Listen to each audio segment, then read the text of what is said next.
92nd Street Y online media is made possible by a generous gift in memory of Christopher Lightfoot Walker, a longtime friend of 92Y's Unterberg Poetry Center and the Paris Review.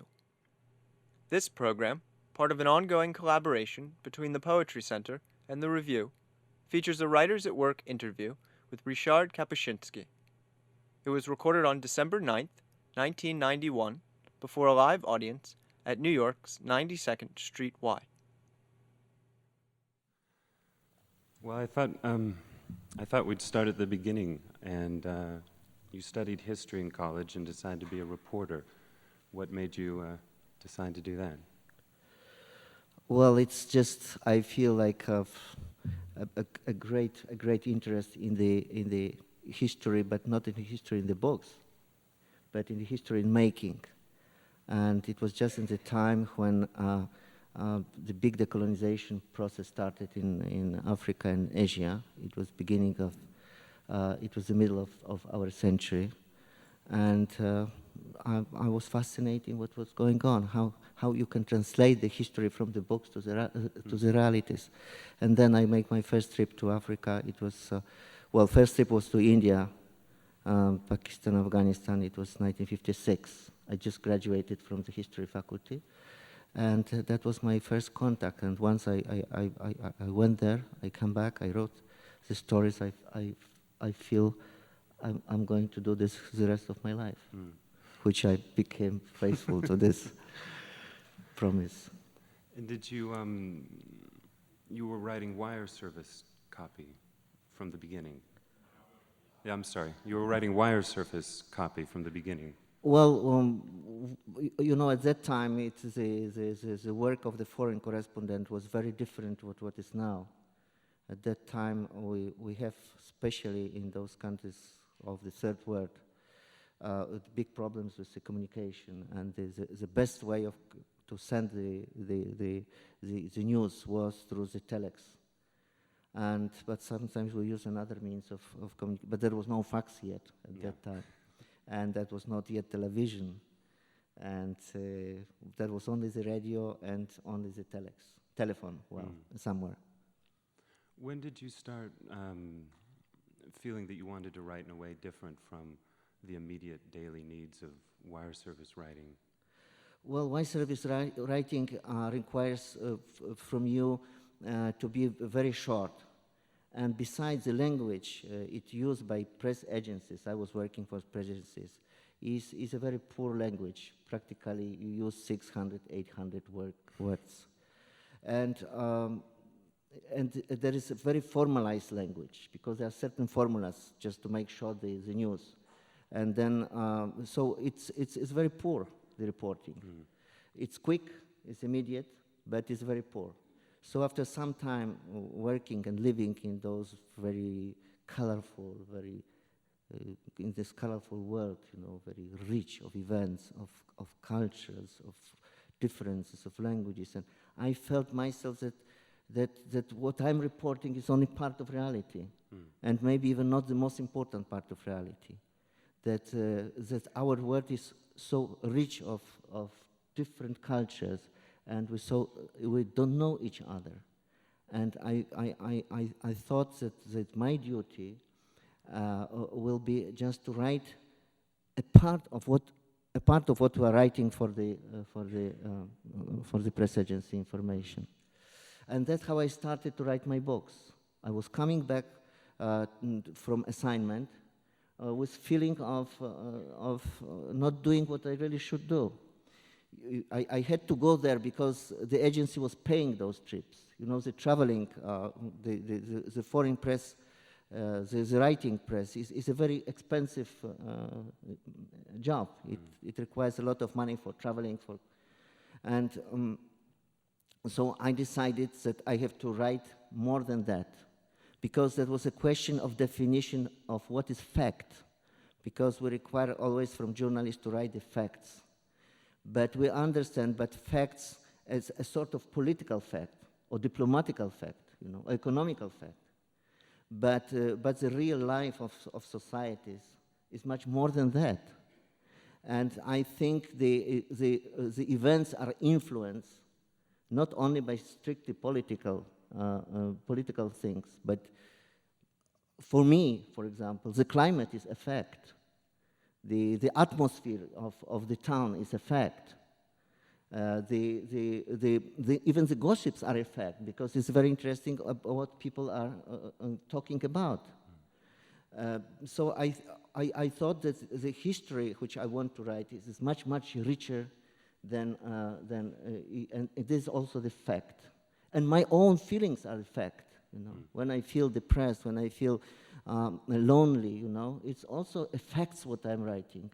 And journalist is also a human being, and his feelings, his way of thinking is very much affects his writing, and this is also the fact.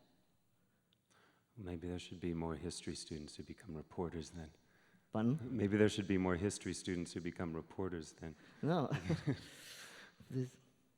Have you, in the soccer war, you have pieces from the 60s up until the late 70s, and there's a wide variety of styles that you use for different pieces. Some of them are fairly straight, essayistic.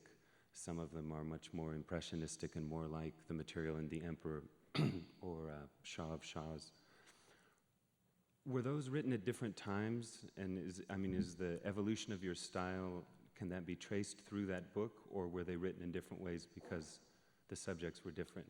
Subject was different, and my theory is different. I mean, I'm not a fiction writer, and consciously not a fiction writer, because, well, I'm not a fiction writer because I have no imagination. If I will have imagination, I will not go to those remote places and risk my life and to write about this.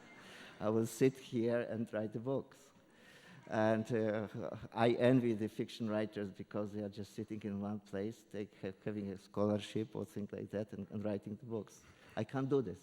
My all writing is from my own travel experience. So I have to go there and to see the things and to touch the things, you know. Because I think it's a great demand for in contemporary world for authenticity. If I'm relating the story, people are sometimes interrupting me, asking, "But it really happened?" Then I said, "Yes, it really happened." And then they are saying, go ahead, go on. And it was also my fighting with the regime, because, you know, there was a propaganda, they demanded from you a propaganda approach, you know, that it was, for example, if there was so-called liberation fighting in Africa, then liberation fighting was, everything was correct, was perfect. We have to support this. And I knew Africa because I was working several years there. And for me, the picture was not so clearly black and white. It was much more complicated, sometimes quite hideous. So, but my argument with censorship was just, I was there. And if the authorities was refusing to believe me, I was telling them, to my bosses, let's go with me. I will show you this. But they didn't venture to go, so so they allowed after some time to publish the stuff. But generally speaking, not having this fiction writing imagination, I had to take material from my experience, from my travel experience, from my correspondent work. And then you have to find out the new form of expression, new form of writing. The fiction is not for you. But the traditional journalism is also not for you. The fiction is other way of expressing the word. But traditional journalism, as I told you, is a very poor traditional way of writing. And so you can to find a solution for this. So you have to pick some literary achievements of the fiction writing. You know, description of the air, description of the nature, things which you have in traditional journalism. But at the same time, you have the facts, which you were lived, you were seen, and you want to describe. So you have to find out the new form of writing, which will be a sort of collage I think, in my view, the whole art is heading for the solution of painters. I mean, for this picture of the world, which is a world of collage. We have different things, different forms, and we have to express this richness, and that's how I'm writing. So I'm describing that I'm writing the text. I'm not saying this is reportage, this is essay, this is just text. And if I'm starting to write the text, my ambition, my idea is to express the best the word I want to describe. And now depends on what I'm writing about. I'm using different forms. Sometimes I'm talking to somebody, so I'm using the form of dialogue. Sometimes I'm going walking on the streets with the empty town, with the dead people around. I'm having some reflections on this. So this is a small essay I'm writing. Sometimes I'm writing the essay about, I don't know, about the peasant life, Sometimes the aphorism comes to my mind. So sometimes I just want to describe the atmosphere of the place. Then I'm using literary language. So the idea is to get the best result of the writing and using for this purpose the forms, not being formalistic, being just flexible. And that is the result is this sort of writing, which is a mixture of everything. Do you think that in a collage world like this, that traditional journalism is changing or should change in the direction of a more multifaceted style of writing? No, I think it's, generally speaking, the journalism changed absolutely fundamentally with the arrival of television. 40 years ago, when I started rowing around the world, we were a group of journalists of writing press. And it was always a small group of people, specialists on the subject, who were going to cover the events in the places which they generally have some knowledge of the place, of the culture, of languages, highly qualified. And we know each other even. I remember that we communicate. If something was going there, we communicate and we're helping each other. But now, with development of television and mass media, radio, television, the milieu of journalists changed completely. Now, instead of 10 writing or 50 writing journalists, to cover the event, you have 1,000 people coming. Out of these 1,000 people, the writing journalist is maybe about 10%. The rest are television crews who dominate completely the situation. And television crews, you have the group of television people, which is always at least 3 of them. Out of these 3 or 4 people, usually they are coming in 4, only 1 is journalist. But they all register and get accreditation as a journalist. But there's a man who's sound man, that is a cameraman, that is somebody who is responsible for carrying the luggage. They are not journalists, but they are registered as a journalist.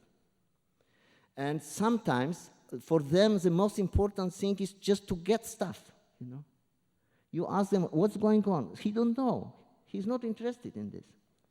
If he's going to press conference, for example, I don't know, with Gorbachev, he's interested how to plug the microphone, And sometimes I know this of some of, but they're very nice friends, and I ask him what you are filming here. He said, I don't know, I'm not interested. I have just sent the stuff. Let them bosses to know what's going on, Let them decide. So they sent a lot of material, which after that, after cutting, you have, 10 seconds or 20 or 30 seconds on the screen. And of course, by this sort of cutting, you have the very dramatic world you see through this, which is not true, There's a lot of drama in the world, but world is rather, generally speaking, a quiet place. But television changed all the perspectives. You know, we are living now two histories. One history which we are living every day, and the history created by television. And more than that, people are quite often seeing history which is created by television, but by their own private observation. And many of these events have, you know, this complete distortion because of the optic of the lens, you know. The lens is distorting the world. I will give you an example. When there was the coup, August coup in Moscow, everything happened in a very small place. Moscow is a town when you have 20 million people. And those 20 million people, during the whole coup, have a very normal, regular life, you know. Just every buses were going, subway was going, people going to work, people staying in lines trying to buy some food, children going to school, students going to universities.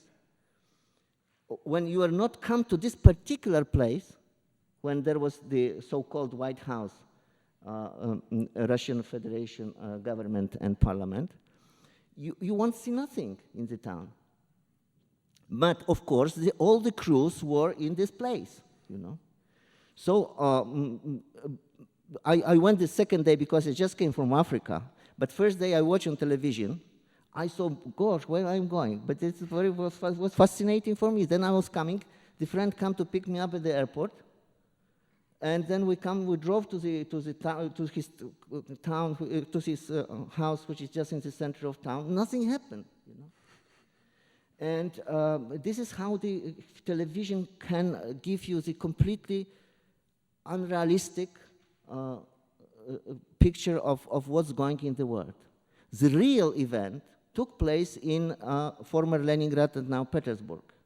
That was what really this coup has been toppled down. I mean, the coup make invalid. Then, but all crews were in Moscow, so nobody reported what was really going on in Petersburg. And that's so. If we are watching television, we should be a little bit careful, you know, because we have to always add this element of special dramatization of the picture, which is a natural thing for a journalist, because that's what they ask him to give, you know. But sometimes I would say I can't reveal which is a group of television people, but they are my friends. But sometimes when they are very tired, they come in one place and they make agreement. Nothing happened, nothing happened. So they are going to relax, and there is no event, you know? So that's that's the story. Well, do you think if you wrote about other things that happened in the Soviet Union at the time of the coup, and you didn't write about Yeltsin standing on top of a tank, your readers would be disappointed? What? Well, they would wonder why you weren't there. Exactly, because they are, you know, again the problem is that the history through television is made not by authentic research, but by requirements of the headquarters, you know.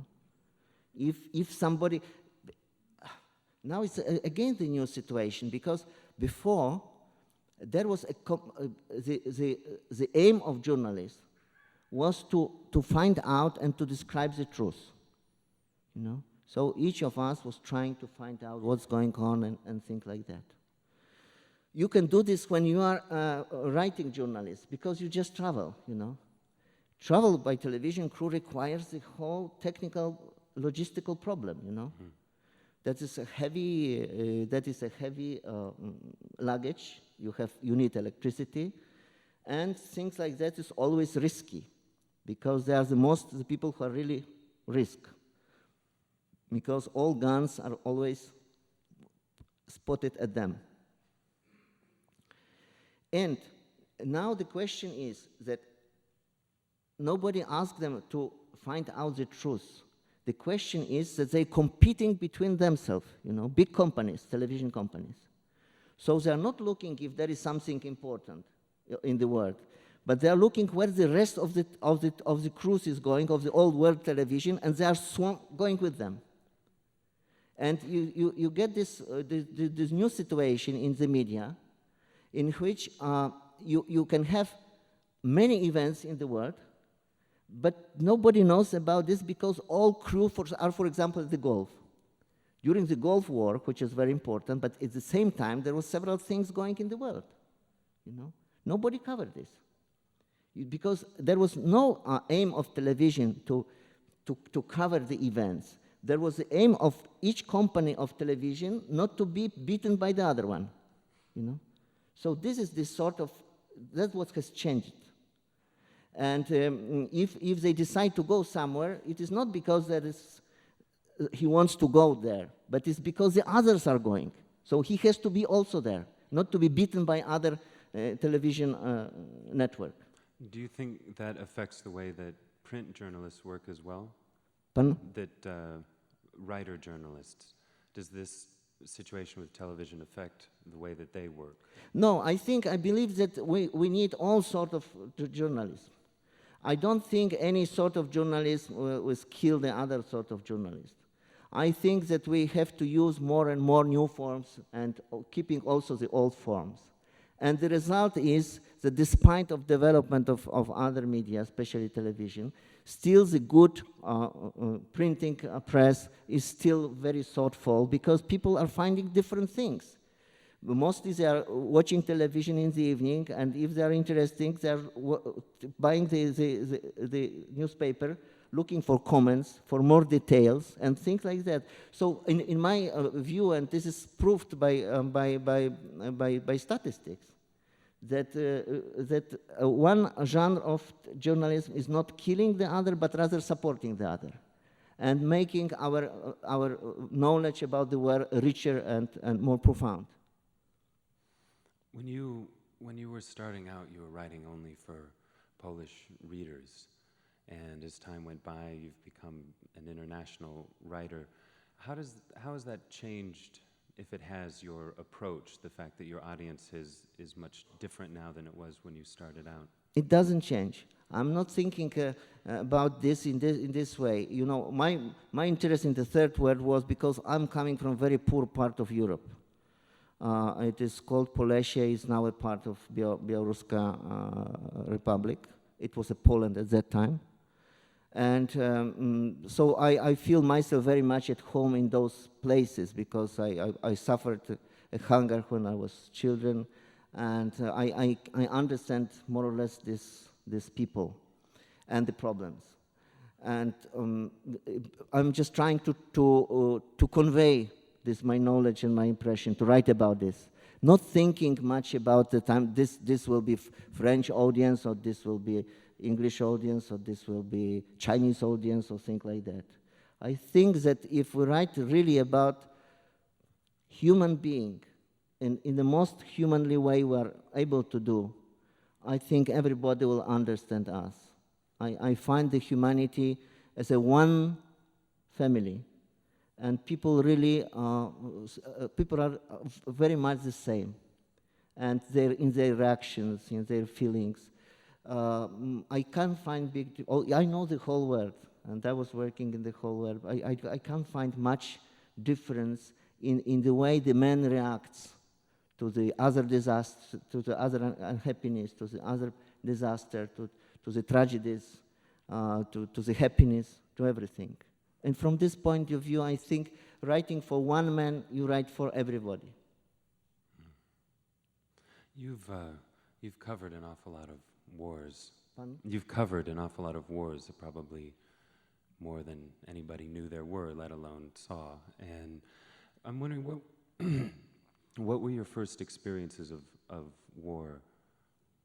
Well, I was covering all these wars because there were so many of them. The birth of the third world.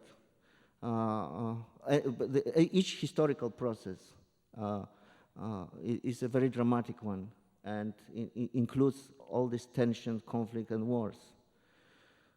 There is no dramatic historical process of creation of some new world without this. And so because of this, I was going there. I was not looking for wars. I was trying to write about history. And history sometimes have a form of war. And that was my reporting. Sometimes the people are asking me, you like this dangerous situation and things like that. I said, I don't like it. And they asked me if you feel the fear. I said, yes, I do. Everybody fears. I haven't met in my life somebody who doesn't fear in such a situation of fighting. But the difference between the people is not that one fears or not fear, but the difference among the people in such extreme situation is that one is able to control himself and others unable. And so that's the difference. And I never smile, make jokes of the people who fears, You just feel that he shouldn't go, and you ask him even, just don't go. And because if you are going in situation of fear, you are much more exposed than yourself, because you don't control yourself. And you need, and sometimes even the same person, is more, as we say, fearless or fear more. It depends on being tired, simply. If you're very tired, you fear more. And so it is very, very human situation, and fear is very unpleasant feeling. And but there is no other way to come to the truth, because each war, each conflicting situation, it's a lot of lie. That is Philip Knightley, my British correspondent friend, excellent book, The First Casualty About the War. That the first casualty of the war is truth. That there is the most lie is in each war communique. And so if you just base your reporting on those war communiques, you are coming to absurdities, because it find out, if you sum up those communiques, you will find out that according to this communique, each army destroyed the other army 10 times or 20 times, which is not true. So you have to go there. There is no other solution. And of course, everything may happen. A lot of my colleagues lost their life, and still a lot of journalists every year are killed. When you were working in Africa and Latin America, it was a time when there would be revolutions, quite hopeful anti-colonial revolutions and that kind of thing. That doesn't seem to be so much the case now. What kind of changes have you seen in attitudes toward war as a way for social change? It was the decolonization process, which started in the second half of the 20th century, is still going on. We have now the decolonization of the last big colonial empire. What's going on in the former Soviet Union is exactly the process of decolonization, continuation of this. And with the end of this process, we will have a completely different map of the world. When we see in the map of the world of the first half of the 20th century, just 50 years ago, it was a map in which you have a few colonial powers, and then the rest of the map is those colonial or semi-colonial territories. Is a map in hierarchical order. Now, within this 50 years of this, with the second half of our century, we are witness of the creation of completely new map of the history. It was never in history of mankind such a new map which we'll have now, because we will end this century with around 180 or maybe 200 states. In the first half, there was only something like 10 times more new states with a very different cultures, with a very different languages. And the process is still going on, because we have now, after the fall down of communism, we have new forces of disintegration, among them the nationalism, which people tends now, everybody wants to separate, Everybody wants to create his own state. That's the general feeling. And we can like it or not, but it is a process, historical process, on which we can very small influence, very limited influence. So we are heading toward completely new world with the new values, with the new social forces, and I'm still fascinated with describing this. I just spent 2 years traveling around the Soviet Union, and I'm just start to write a book about this. And I think it's something which will somehow, it will touch us, all of us, because we had before this world divided by the Cold War. You know, everything was clear. This was democracy. This was totalitarian. This was capitalism. This was so communism. Now, this Cold War will come to an end, more or less.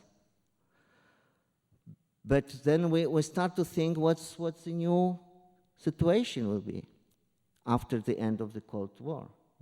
There was some very optimistic theories that is the end of history, that history is finished. But it is, I doubt it is true.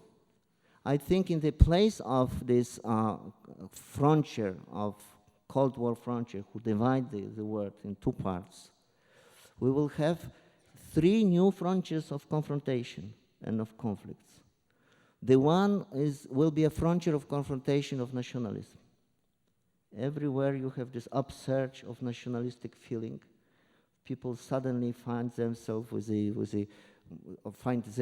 for such identity, they are identifying themselves with this or this nation, and they are fighting for their place. This is a very strong force of disintegration, of fragmentization of the world.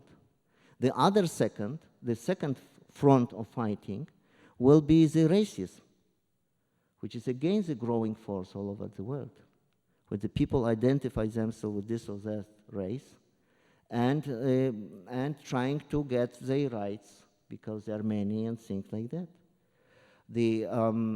According to demographic estimates in the beginning of 20th century, which is just around the corner, the white people will be only 12-13% of the whole humanity. And it will bring, again, new problems.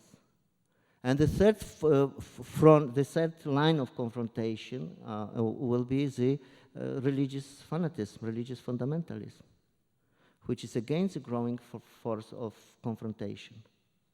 So instead of one line of confrontation, we will have rather diffusion of conflicts.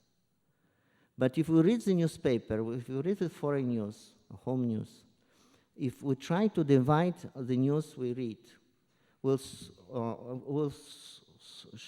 shortly find ourselves that all the news we are putting to these three piles: nationalistic fighting, racist confrontation, religious fundamentalism. And so now we are facing not the end of the history, but the new shape of history, new forces which are at play, which are at fight in the history. So that is something to do for the press of the next century too. When you were working in Africa, it was a period when there was a sense that one was changing the world in a relatively positive and new way. In your travels in the Soviet Union, have you had the impression that people feel like they're changing their own worlds in a new way or in a variation on an old way? No, it's the same process. It's continuation of the same process. But I didn't end you to finish the answer to the last question which you asked me, because the problem is, you asked me if there was a lot of optimism in the struggle. It was. I remember that when in 60s, in 50s, there was a lot of optimism that the independence will bring the affluence.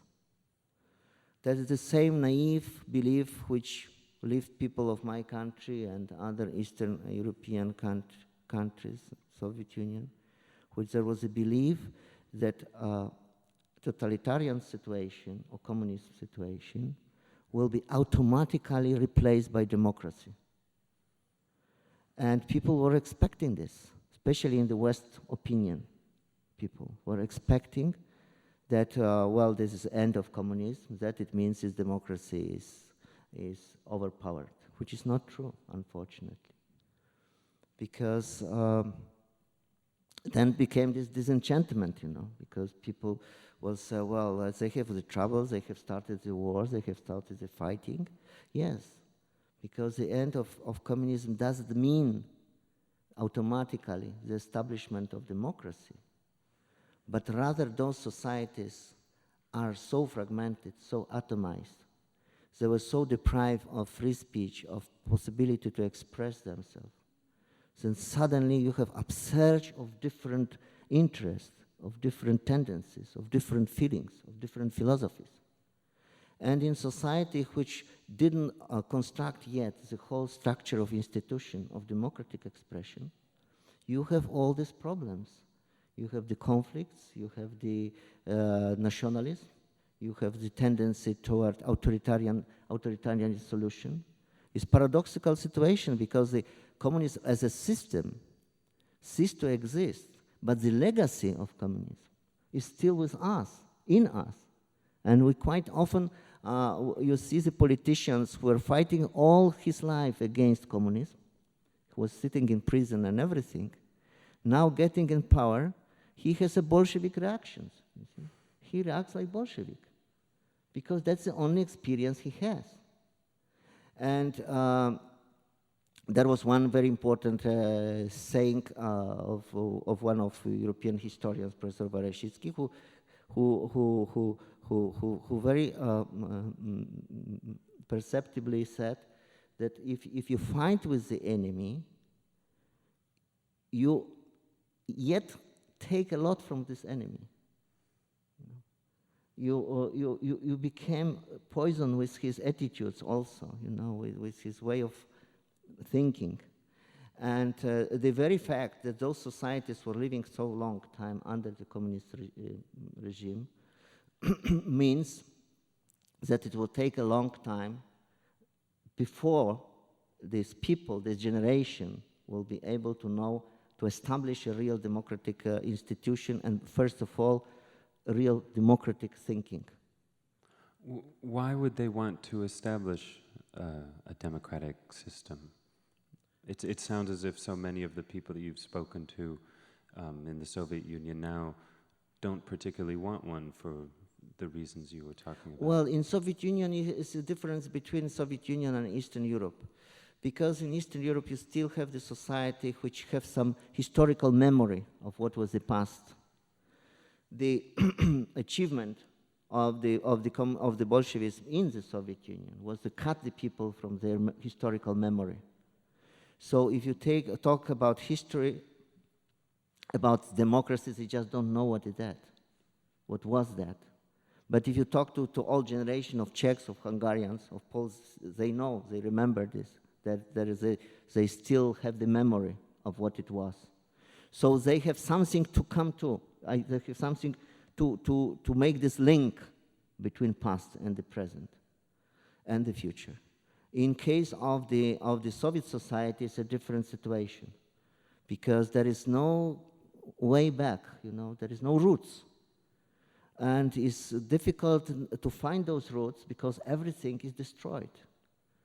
And so it's something to build something new. But to build something new is to have some sort of belief. And the crisis of Soviet society is the emptiness of, is the lack of the faith. Because the religion, the church, Orthodox Church, was always a weak institution. It was very human, it is a very beautiful religion, but it was not really deeply as a political independent force. It never worked as an independent force, social force. It was always part of the Tsarist regime.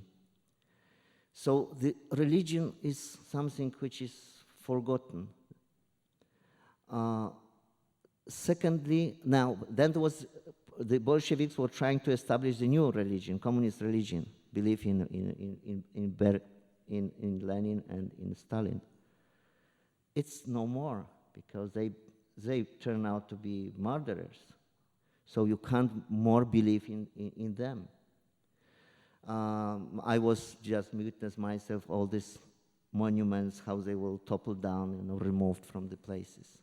So there is no Orthodox, there is no church, there is no communist gods anymore. Then they ask to what believe, and there is no any experience with democracy. So there is in the place where everybody has some sort of faith or some sort of beliefs, this is emptiness. And that's a real drama, because you are trying to head towards some aim, but you don't know what the aim is. You can't describe it. If you ask them what you are fighting for, where you're going to, you will get answer only of sort of very vague answer for concerning the immediate, how to get the food, how to get the better apartment, how to get out of the country, That is the sort. But if you start to talk about values, about things which are more important, that will be silence. And I think this is a real crisis of this society. In writing about the Soviet Union now, because it's, well, according to this morning's news, I don't know what to call it anymore. But yeah. How do you write in that situation where you've spent 2 years traveling, you're writing your book now, when things change that quickly and fragment that rapidly? That's very difficult to write, because really, generally speaking, it's very difficult to write now, because it's a tremendous, the end of our century is marked by tremendous acceleration of historical process, which literature hates this.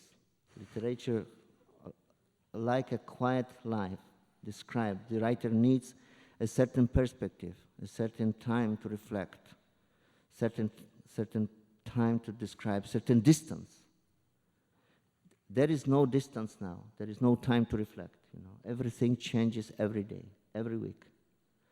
And there is those are those changes which we can observe reading the papers or watching the television. But there is the whole set of very profound, important changes, which for the normal eye goes unwatched, but unobserved. But they are very important, and we all take part in this. So for the writer, it's very difficult to write.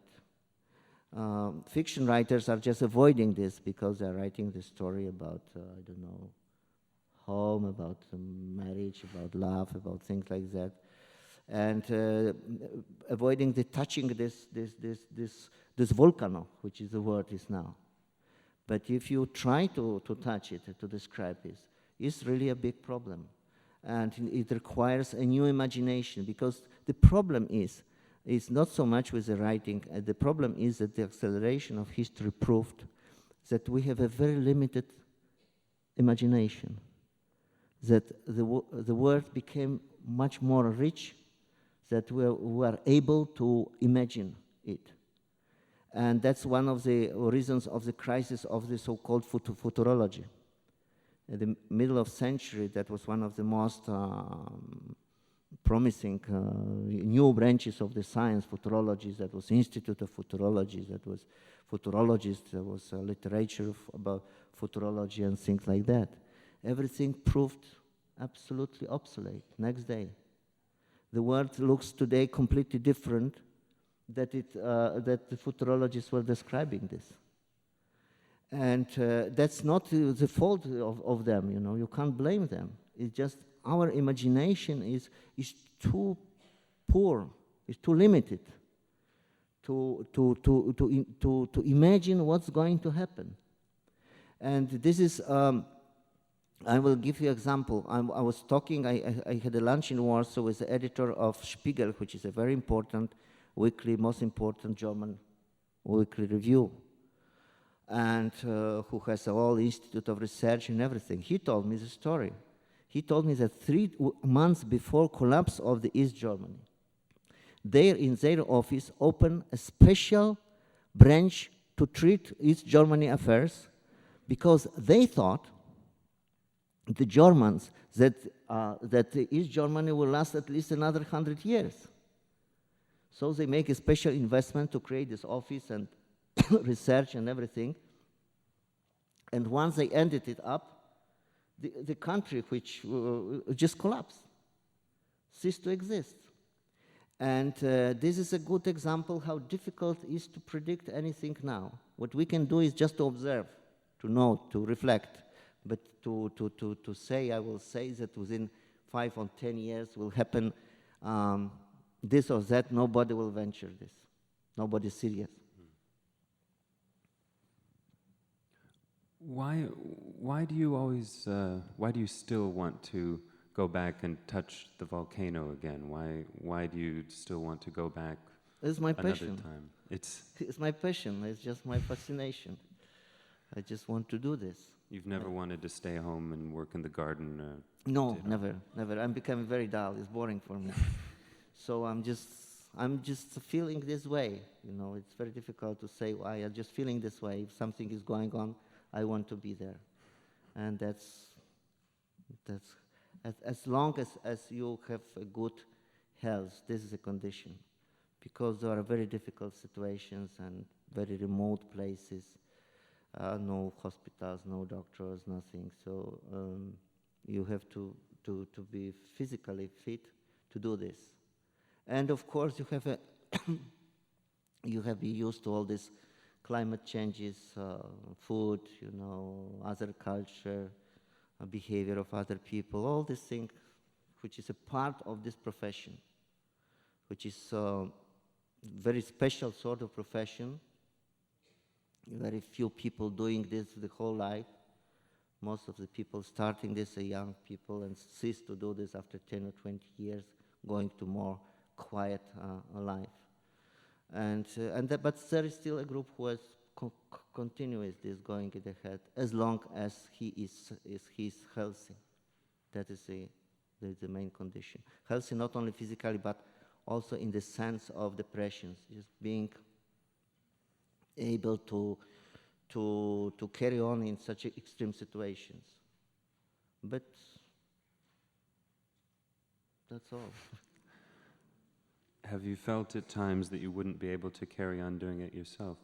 Pardon? Have you felt at times that you wouldn't be able to carry on doing that kind of work? I don't know. Now I have this new book which I have to write, and then I have the plans to go to Africa with BBC crew, television crew, to make the film about Africa. This is a continent which is in the whole continent, which is in tragic, dramatic situation. The Africa, when I first came to Africa at that time, Africa has 220 million people. Now Africa is over 900 million people, and by the turn of the century we'll have 1 billion people. Of this, most than 50% is starving. And I was now in the summer with small plane with High Commissioner, United Nations High Commissioner for Refugees, in those camps of these refugees. Well, the people are dying, 100,000 people are dying, but nobody knows about this because they're in very remote places, in desert or in jungle. And nobody knows even about this, unless you go there. But there is no roads, there is no way of communication. Those are places, completely forgotten places. And so that is the planned subject of our trip and our film. But that's after we finish the Russian book. But that means you'll have to travel with camera people and sound people and No. lots of luggage and that kind I'm not trying to, well, friends. I'm not trying to say something against them. I'm just because this is just requirements of this sort of technique, you are using. Television at the same time is doing beautiful films, But if you have more quiet time, then you made documentaries, and then very sound, very important, and but so I don't think, as I told you, I don't think the contradictions between different genres of journalism. I think we have all of us. We have to work for giving better reporting and better coverage of what's going on in the world, especially because the world became so confused now, so difficult to understand, so unpenetrable, that those who are doing this professionally is not only the profession, but by their social human duty to convey certain reflections, certain pictures to other people who has professionally are unable to do this. They have no time for this. And I think it's a responsible and beautiful job. Well, do you think that if the world becomes so fragmented in the way that you're describing, it seems possible that readers will eventually cease to pay attention just because there's too much going on and they can't possibly pay attention to all of that? No, I don't think. Because, of course, not everybody is interested in it. You can't, we are 6 billion people now, and you can't expect that everybody will be fascinating with the world politics. But those people who are interested in the world, they always were and are and will be. There's always an audience for this. And there is no, I can't say, I will say rather a reverse, there is much more interest, because people understand that that the world is more and more intertwined, more and more dependent of each part of the other world. And people, even if they are not conscious of this in sense of any scientific knowledge, they feel this subconsciously by coming other races to stay with the people with the other races, by having different religious problems of conflict, these nationalistic things and things like that. We're all more and more involved, even reluctantly, we're more and more involved in this world of politics. Of course, it depends. In society which lives a quiet, normal life, is less politics.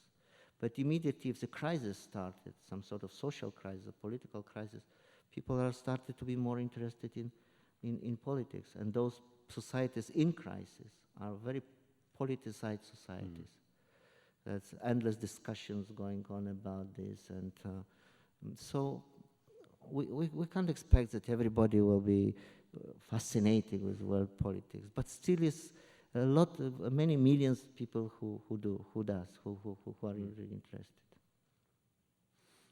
Have you ever felt in the course of your work that you had a sort of choice to make about whether to take one side or another? Have you felt like you were in danger of becoming one of your own characters at some point? You have to make choices and you have to take side. That is sort of journalism, sort of objective journalism. In the full sense doesn't exist, because each writing is a choice. Each writing is a choice among many facts. And if you have to file the news, which is 5 sentences to 200 words, and your information is 10,000 words, you have to make choice. You decide what to write. So even if with your best intention, you still are doing the choice, and each choice is sort of taking side. So I think it is not this real problem. The real problem is that for the journalist is a question to amass all facts possible and have a clear conscience that I learn all what was possible at this moment. And being a human being, I'm limited in what I'm doing. So it's always a game, it's always a fight of the conscience and the fighting with your bosses and the fight with your readers, you know. There is no any dogmatic definition, dogmatic approach. You have to try to be as close as possible to the truth, but that's all.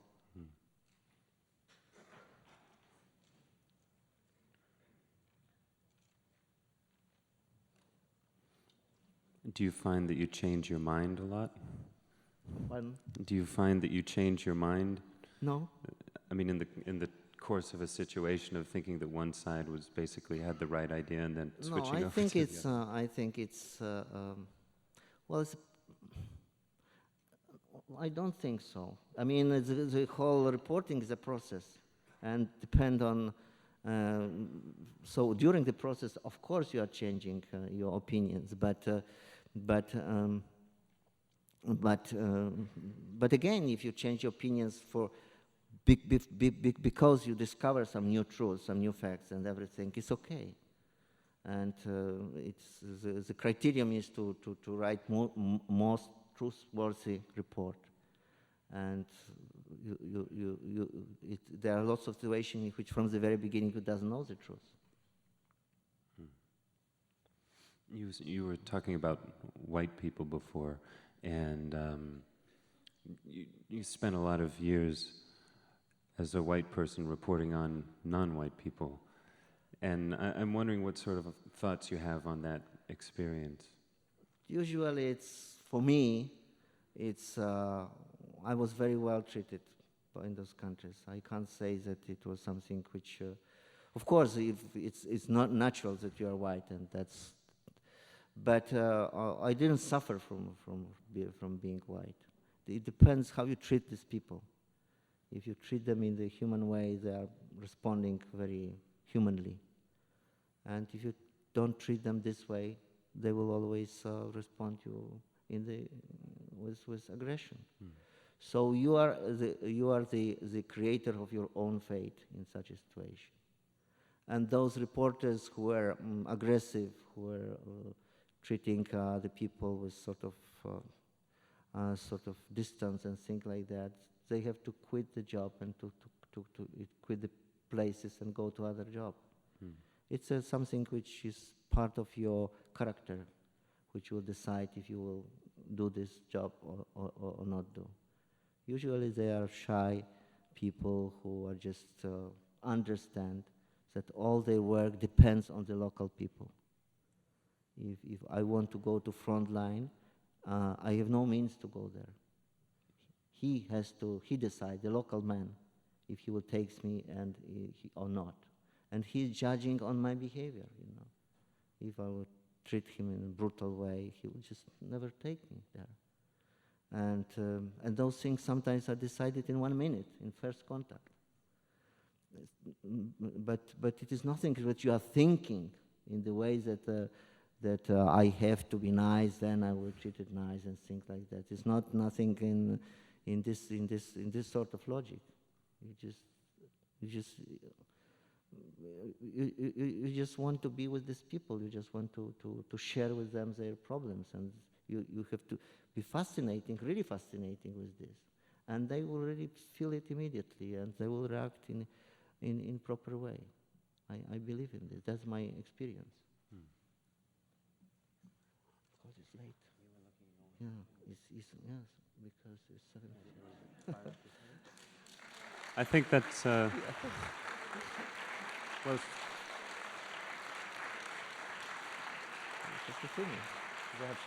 Huh? No, I'm sorry, but we're told that we have to finish 15 minutes, and we're talking already over 1 hour and 10 minutes. So a good journalist always carries a watch. We can take questions for 5 minutes, I guess. Or? If there is any question, that please. Yes, okay. Please go. Yes. Please.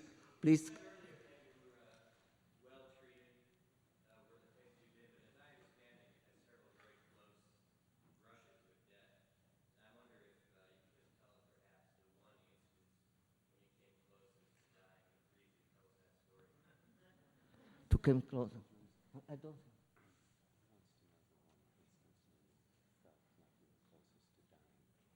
Oh well, that was several such things in my life, and during our job, it was not only my experience as I told this, well, during, for example, in the Nigeria civil war, I was caught by the soldiers, and you know, if the problem is when they get drunk, that's dangerous, to meet drunk troops. Otherwise, you can somehow bargain, but this is they became very aggressive. You know, it's a question of complex of inferiority, and to get drunk makes them feeling stronger than and superior to the white man. And then they grabbed me, they put me to prison, they beat me, and all this sort of thing, and always threatening to shoot me. And you really never know when they really will trigger the gun and shoot you. And they threaten you, they will shoot you within 1 hour, or they shoot you now. They always putting you front of the wall, you know, and again with the gun, you know. And practically, but I learned one experience of being killed, you know. That is a very characteristic in human nature, is a part of our nature, that observe the situation, people is fighting for his life as long as he feels that he has a hope, that he can win something. But take the people who are going on to execution. They are very quiet people. They never revolt, never fight. Because it's something in our experience when we feel that we cross already the border of the death, that I'm still physically somehow alive, but I feel my body already as a body of somebody else, or foreign body. I don't react, I don't respond. So in such a moment that when I feel that it's already over, that's no, because if I see the chance to escape, I'm running. But if I don't see such a chance, I think it's everything is closed. Then you became a sort of, I will not say you feel relief, but you became sort of, your soul, your feeling are completely paralyzed. You just don't feel nothing. You became just a body without will. You're just looking at somebody who wants to say is going to shoot you. You're looking at somebody, he's not going to shoot you, but somebody else. It is very unpleasant relief, but on the other hand, it saves you in the ways that you are following these orders and waiting the final shot. And but already without this opposition, without this fighting, which will only worsen your situation, which will only respond with aggression on the other side. I describe in my book several such situations, and still have to describe some of them. They are funny feelings. Sometimes we're going to the front lines without any documents, without just nothing, and the man is just strange being. I was thinking about these very remote places in Angola war, for example, in Uganda war, that I will be killed here and nobody will know where I'm killed, you know, what's happened to me. It just disappeared. And it was not my occupation that I will be killed, you know, but that is I will kill as a completely unknown place and without nobody knows that I was killed. You know. So this is such a strange things. Recently, I was just 2 years ago in very bloody ambush in the northern Uganda, and our convoy was shot from all sides, and people were dying, were killed, were fall down, and it was in an ambush was made in the very high elephant grass. So you don't see nothing. You just only shooting and killing. And so you can't react. You can just stay. You feel yourself that you are the living target. But there is no way to escape. And that's really very unpleasant. That's really terrible, terrible. I feel lack of, I'm becoming immediately very thirsty. I would like to drink something, and there is, of course, nothing to drink, and that's also, but no way. You have to accept this once you're doing this work. It is always involving this sort of risk. There was other question. Yes, please.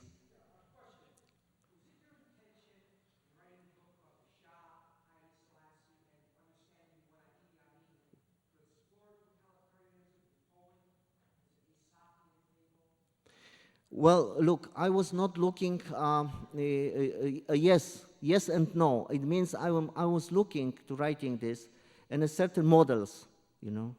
That's what became exactly in Ethiopia, that somebody wrote in the reviews that for me this country is just a backdrop, you know.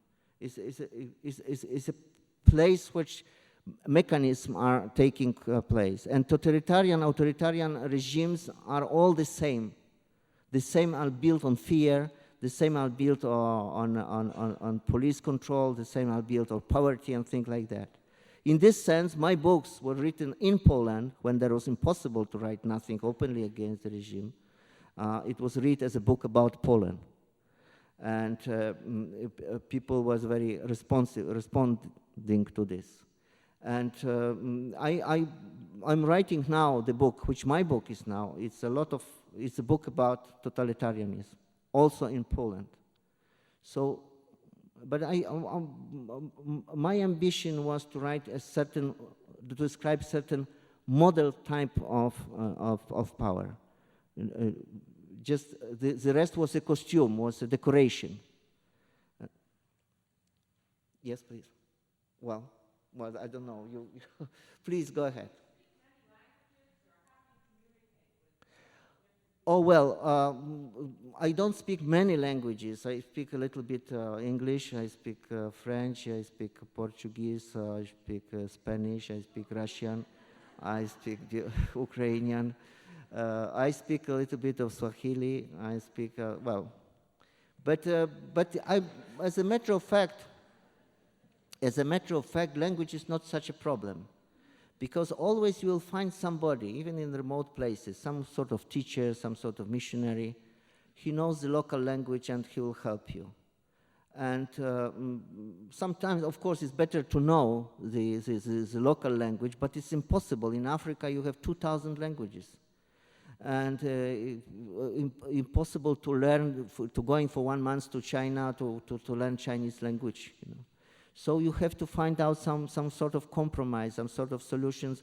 But I always find somebody in such a situation who are helpful and able to translate for me. Yes, please.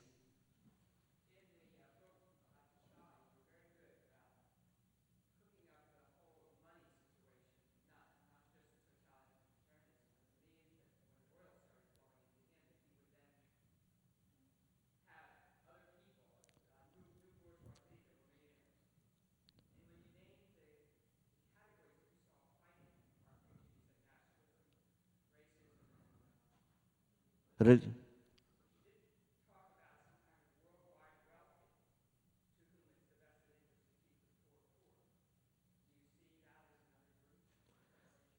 didn't quite you. I'm sorry.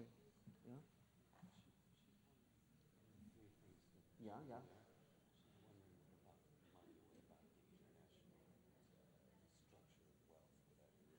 Well, but this is, yes, we're coming, as I understand. We're coming to another division which we have now, which I didn't mention. It's too much to, and we have too short time. The division was before between third word, first word, second word, things like that. Division north and south. Now we have only practically, from this point of view, from point of view of the living condition, one division of the humanity, which is division between developed and undeveloped countries. And we're coming to very sad and very tragic conclusion that at the present stage of development of technology and social organization and political situation, it's very rare that you can come from undeveloped situation to developed situation. There's very few exceptions, and those exceptions embraces always a heavy financing from other sources, from outside. Without those financing, you can't move the economy of the country from the state of undevelopment to development.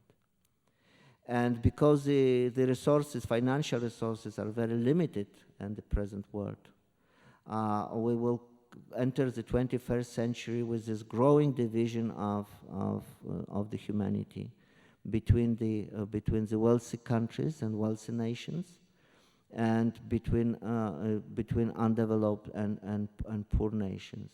That's one of the reasons of this tremendous pressure of the people of so-called third world, not to develop themselves, but to emigrate to developed countries. People find themselves very pessimistic about the possibilities of development of their own countries and societies.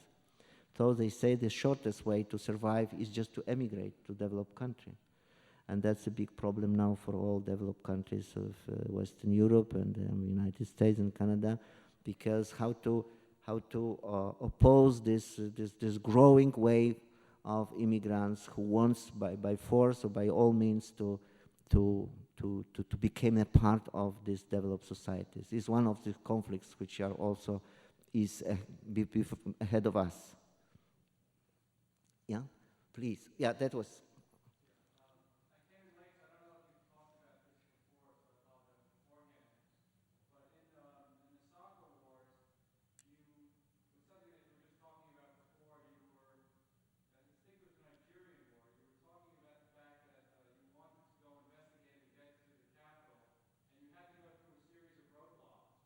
Yeah. At the beginning of the story in soccer wars, you say, everyone said, don't try this, it's certain death, you will die.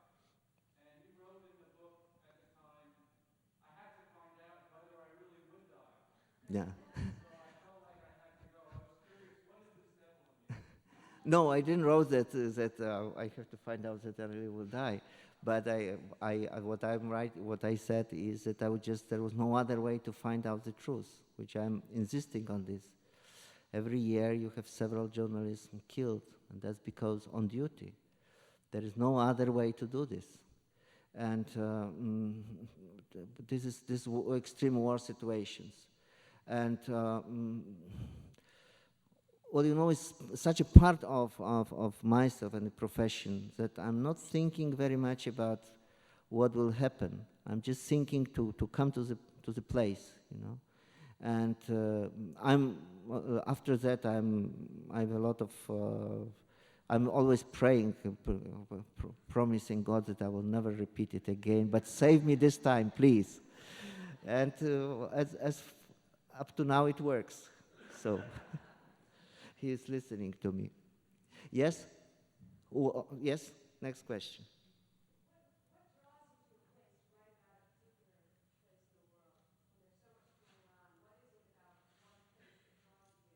What is? Sorry.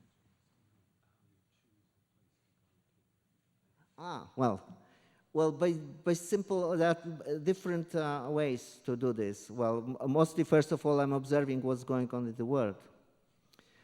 Secondly, there is a lot of places of conflict. You can't go to all of these places. With all my experience, I'm choosing the places which interest me not only as just shooting, but as a sort of new form of revolution or new form of social process or historical process. And quite often it's just intuition. You just feel it, that it should happen something in this place. And of course, it doesn't work 100%, but it why sometimes it works, that it's really happened. I was in several such occasions. I just feel something may happen, must happen there.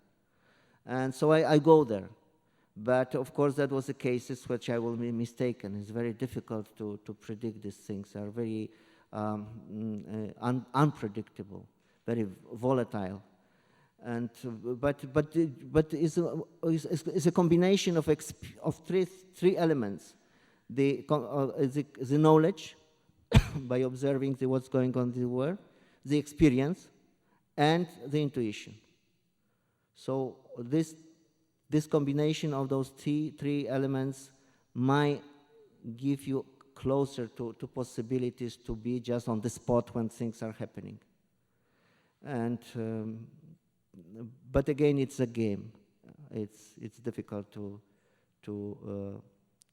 say 100% it works. It doesn't work 100%.